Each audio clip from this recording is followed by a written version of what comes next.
Can you tell me more about this political debate that's happening right now? What do you think when you watch?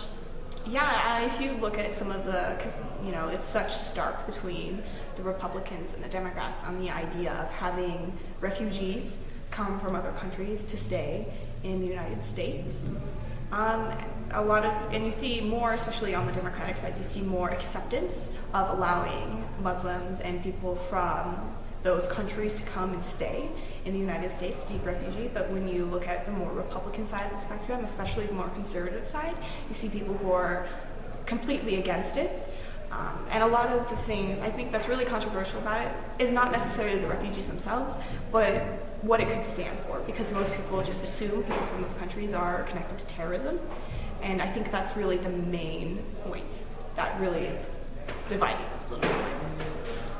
When you're watching these debates and they're having these conversations, what do you think about? What do you think of the candidates? What do you think about Muslims when you watch it? I feel that it's hard to judge people, especially such a large group of people, and I think a lot of people just make broad assumptions, which is never true. And it's never true to any specific circumstance or what actually happens to those people. So I think it's definitely really inaccurate to make broad, sweeping generalizations.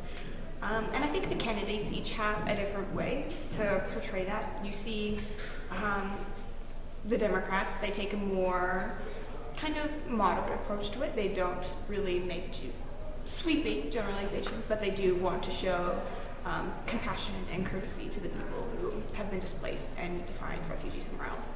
Where you see the more Republican candidates, some take a more political stance, such as Ted Cruz, who just wants to help and prevent terrorism, more about that political climate, what we have, still the fear from the war on terror. Well, you have candidates like Donald Trump, who just wants to create hate and anger through the choices that he wants to make.